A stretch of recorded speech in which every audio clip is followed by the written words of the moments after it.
Hello students, welcome है आपका विजय the master class में। आज मैं consumer equilibrium economics class 11th का कंज्यूमर इक्विलिब्रियम का नेक्स्ट पार्ट अपलोड कर रहा हूं। पिछले पार्ट में मैंने आपको इंडिफरेंस कर्व के बारे में डिटेल किया था और साथ ही शेड्यूल और ग्राफ भी बना के दिखाया था। ठीक है, आज के पार्ट में मैं क्या करूंगा, इंडिफरेंस कर्व को समझाऊंगा, उस इंडिफरेंस कर्व की प्रॉपर्टीज को, उसे कंसेप्ट को डिलीवर करूंगा और साथ ही मोनोटोनिक प्रेफरेंस देखेंगे और बजट लाइन के बारे में समझेंगे और बजट लाइन का ग्राफ भी देखेंगे। ठीक है, और इन डिफरेंस कर्व की प्रॉपर्टी उसी स्टूडेंट्स को यहाँ पे समझ में आएगी जिसने मेरा लास्ट पार्ट देखा होगा, और जो नहीं देखा होगा वो आप मेरे डिस्क्रिप्शन में जाके लिंक के थ्रू मेरे उस वीडियो पे चले जाना और उसको वॉच जरूर करना, फॉलो अप जरूर करना, क्योंकि नेक्स्ट टॉपिक जब भी समझ में आता है जब आपको पिछला टॉपिक क्लियर होता है। तो हम शुरू करते हैं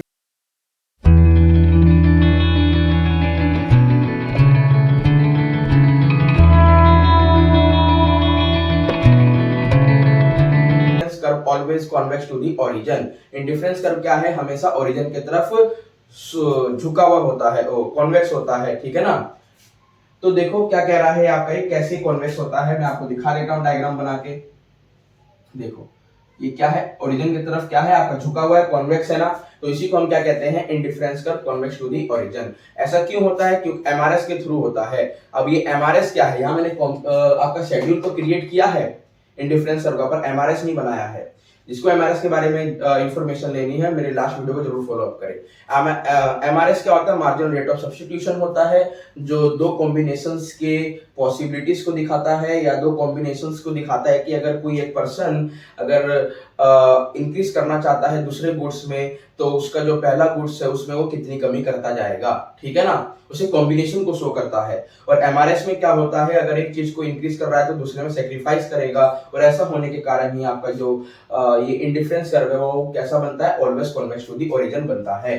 ठीक है स्टूडेंट्स, अगला है मेरा इंडिफरेंस कर्व स्लोप डाउनवर्ड। अभी देखो जो मैंने इंडिफरेंस कर्व बनाया, अभी आपको जो शो बना के दिखाया, ये कैसा इंडिफरेंस कर्व था, ये कैसे बना था, ऊपर से नीचे ही बना था ना, डाउनवर्ड स्लोपिंग बना था ना। ये देखो डाउनवर्ड स्लोपिंग बना है, एक और बनाऊंगा तो देखो डाउनवर्ड स्लोपिंग ही है। थोड़ा सा एक बैटर क्रिएट करता हूं मैं, ये लाइन टेढ़ी जा रही है। ठीक है ना, डाउनवर्ड स्लोपिंग है, ये भी देखो डाउनवर्ड स्लोपिंग है। जितना भी बनाओगे सब डाउनवर्ड स्लोपिंग ही जाएगा। ये IC1 ले लो, IC2 ले लो, IC3 ले लो। ठीक है स्टूडेंट्स, तो आपका जो इंडिफरेंस कर्व है वो कैसा क्रिएट होता है, डाउनवर्ड स्लोप के बेस पे क्रिएट होता है। अगला क्या कह रहा है, higher indifference curve shows the higher level of the satisfaction.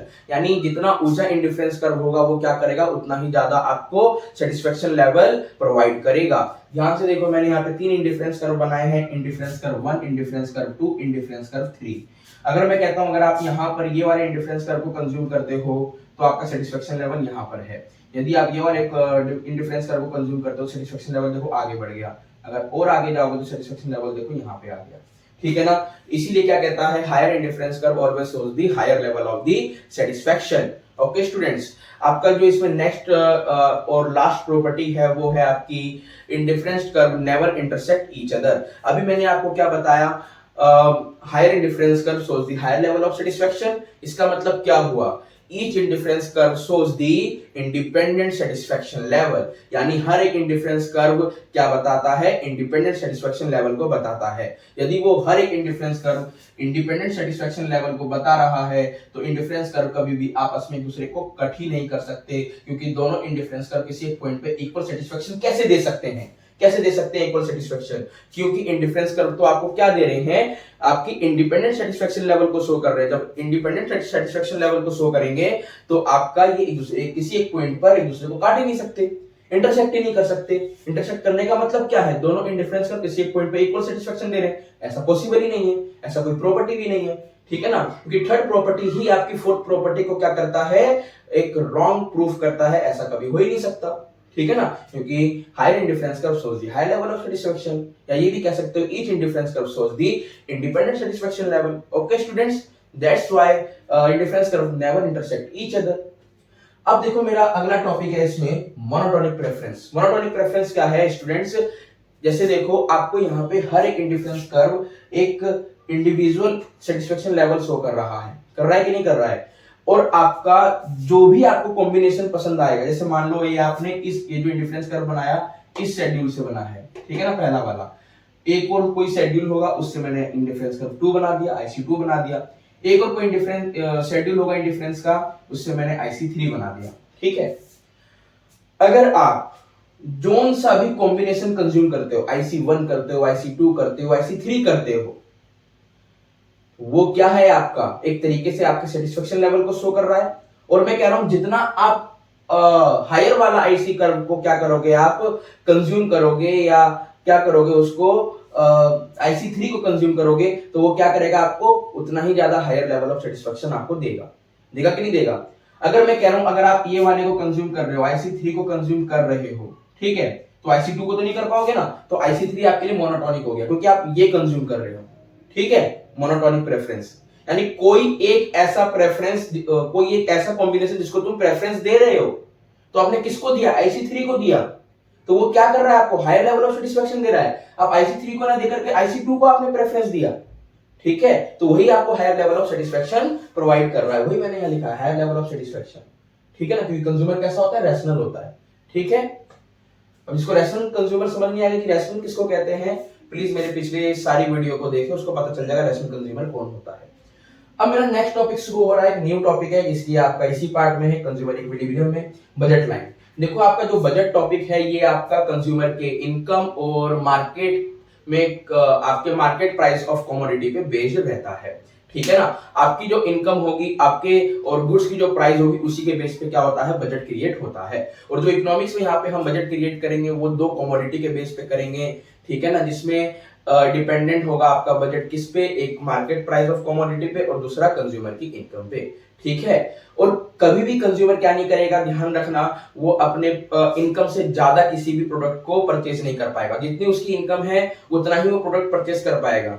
ठीक है ना, इनकम से ज्यादा नहीं कर पाएगा ना, पैसे कहां से लाएगा? ठीक है ना, या तो इनकम जितनी है उससे कम परचेज कर ले, उससे कम कंज्यूम कर ले किसी भी प्रोडक्ट या सर्विस को, गुड्स या सर्विस को, या उसके इक्वल कर ले। ठीक है, वही मैंने यहाँ पे डेफिनेशन भी लिखा है, consumer budget state the real income or purchasing power of the consumer from which he can purchase certain quantitative bundles of two goods at given price। अभी मैंने बताया था यही आपको। ठीक है, अगला क्या कह रहा है? It's mean consumer can purchase only those combination या bundle of goods which cost less than or equal to his income. ये भी बताया था मैंने अभी आपको। ठीक है ना, अब मैं क्या करूंगा स्टूडेंट्स, ये जो बजट लाइन है इसका मैं यहाँ पर आपको ग्राफ ड्रॉ करूंगा।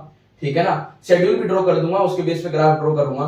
ठीक है, तो आइए हम देखते हैं आपका बजट लाइन का ग्राफ स्टूडेंट्स। ठीक है, इसको मैं रफ करके यहाँ बना स्टूडेंट्स, ये बजट लाइन का शेड्यूल है और ये ग्राफ है मेरे सामने, और एक टॉपिक और है बजट सेट। ठीक है, अब हम देखेंगे कि अभी हमने देखा था क्या इससे पहले कि बजट लाइन का डेफिनेशन देखा था, अब हम उसी डेफिनेशन को ग्राफ में देखेंगे कैसे फुलफिल हो रहा है। मैंने जो ग्राफ बनाया है इसमें कंज्यूमर की इनकम को मैंने 20 माना है और एप्पल और बनाना दो कमोडिटी लिया है, जिसमें एप्पल के ईच यूनिट का प्राइस 4 है एंड बनाना के ईच यूनिट का प्राइस आपका 2 रुपीज है। और इसके हमने कॉम्बिनेशन को देखा है और इसके कॉम्बिनेशन को ऐसा मैंने क्रिएट किया है, यहाँ पर ऐसे ही कॉम्बिनेशंस लिए हैं जहां पर उसके पूरे के पूरे 20 रुपीज खर्च हो रहे हैं हर कॉम्बिनेशन पे, ए से लेके एफ तक। वो मैं आपको सॉल्व करके भी दिखाता हूं। तो देखो कैसे, मेरे पास जो ये ए कॉम्बिनेशन है, यहाँ पर एप्पल वो जो कंज्यूम कर रहा है वो 5 यूनिट है और एक यूनिट का प्राइस 4 है, और बनाना ये कंज्यूम कर रहा है 0 क्वांटिटी और एक यूनिट का प्राइस 2 है। तो जब हम इसको सॉल्व करेंगे तो 5 4 20 हो जाएगा और ये 0 हो जाएगा, इसको प्लस करेंगे तो 20 आएगा। इनकम 20 थी, 20 यहाँ पे एक्सपेंस हो गई। ठीक है ना, बी कॉम्बिनेशन जब वो कंज्यूम करता है तो 4 यूनिट कंज्यूम कर रहा है, प्राइस भी 4 है एक यूनिट का, ऐड हो जाएगा इसमें बनाना 2 यूनिट कंज्यूम कर रहा है। ठीक है, और प्राइस है 2 रुपीज ईच यूनिट। 4 4 जा 16 हो जाएगा, 2 2 जा 4, ऐड करेंगे तो 20 हो जाएगा।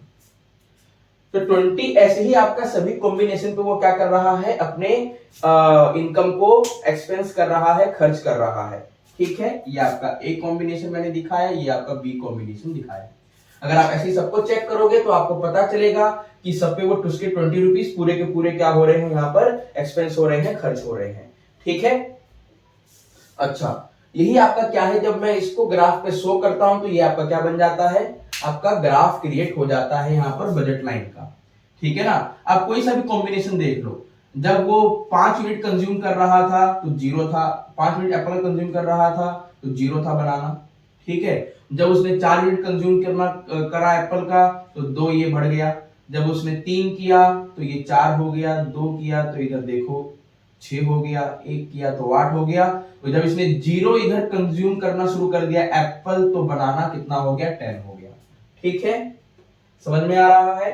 आप सभी को जब चेक करोगे कॉम्बिनेशन को, कोई भी 20 से एक्सीड जाएगा ही नहीं, ठीक है ना। अच्छा स्टूडेंट्स, उसके जो 20 रुपीज है उसके अकॉर्डिंग तो हमने देख लिया कि वो कैसे एक्सपेंस कर रहा है। वो इससे कम भी तो कमोडिटी परचेस कर सकता है कि नहीं कर सकता। मान लो वो कितना कंजम्पशन लेता है, वो लेता है यहां पर ये 2 कंज्यूम करता है आपका बनाना 2 यूनिट और 3 यूनिट एप्पल का कंज्यूम करता है, ठीक है। तो यहां पर उसका जो भी कॉम्बिनेशन बनेगा क्या बनेगा, 3 एप्पल है, ईच यूनिट का प्राइस 4 है, प्लस में बनाना 2 कंज्यूम कर रहा है, ईच यूनिट का प्राइस भी 2 है। 3 4 जा 12 हो जाएगा, 2 2 जा 4, 12 प्लस 4 12 प्लस 4 16। देखो इसकी इनकम से कम है तो ये भी कॉम्बिनेशन वो परचेस कर सकता है।